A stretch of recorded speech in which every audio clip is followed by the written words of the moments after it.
Yeah, that stat is kind of good and bad, right? So 48% are planning to move on or will move on in the next couple of years, but that leaves 52% that are not, right? So what you need to do as a senior professional in procurement is look at your talent and identify which ones are the ones I should invest in for multiple year investments, multiple careers with me, and which ones I should treat more like a project-based organization where I got to get quick wins from them, but yet still help them be prepared for their next role. People tend to get curious, right? You have Facebook, you have LinkedIn, you have all these other platforms where people just out of boredom will just go ahead and look at their phone, and then all of a sudden their mind is turning, oh, maybe this looks cool, this looks like an opportunity, this thing on YouTube or this thing on Google is interesting. So people have such an easy access to information.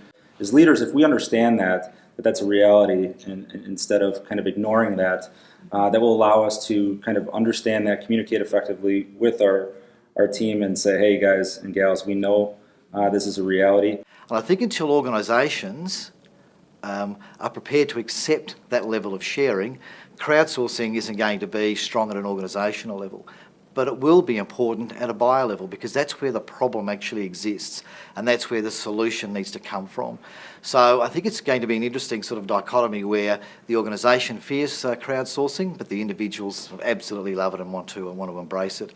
I think we do need to embrace the gig economy to a certain extent, because I've noticed within my organization that individuals like to try out new and exciting projects. I've seen a shift away from the traditional category-focused procurement to one where people want to be continually challenged and try out new areas. The problem with the gig philosophy is we're in a economy and in a culture of relationship building, and more success is garnered through building relationships with folks than it is bringing people in and out. So I think growing and developing the talent is much stronger than the gig philosophy.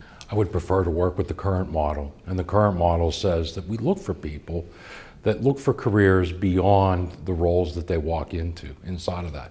We prepare for it by constantly feeding our supply chain talent and developing and enhancing it. Our ability to attract talent is based on the track record we have of advancing and developing them.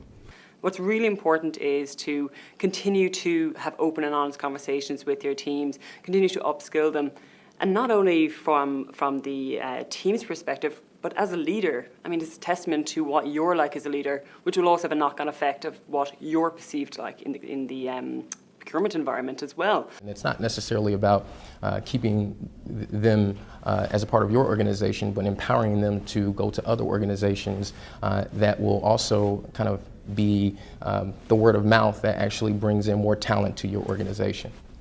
I think CPOs initially should really take the high ground and develop people. Personally, I'd rather be known for actually developing people, and when they leave with our blessing, because I think if you take that view, you really develop a really good culture that attracts the talent into your organisation. If you can build in an organisation that is continuing to grow, continuing to build new ideas, you don't get in a stale environment. So I would definitely invest in the employees. As employees, we've got obligations to manage our teams and do the best for them, including putting development plans in place, irrespective of how long they're going to be working with us or for us. But we've got to acknowledge that in a fairly flat organisational structure that most of us work in, people's opportunity for progress and change will mean that they're going to move on. And so perhaps focus on the ones you want to retain, but develop all of them along the way. I think the key in making sure that employees are effective in the short term, because I do agree that that's very much the theme, employees want to move on quickly, is making sure that you quickly orient them to what the goals and responsibilities are for the role, support them in that process, and then make sure that you're constantly encouraging contributions and effective behavior in those roles, so monitoring performance and incenting them accordingly.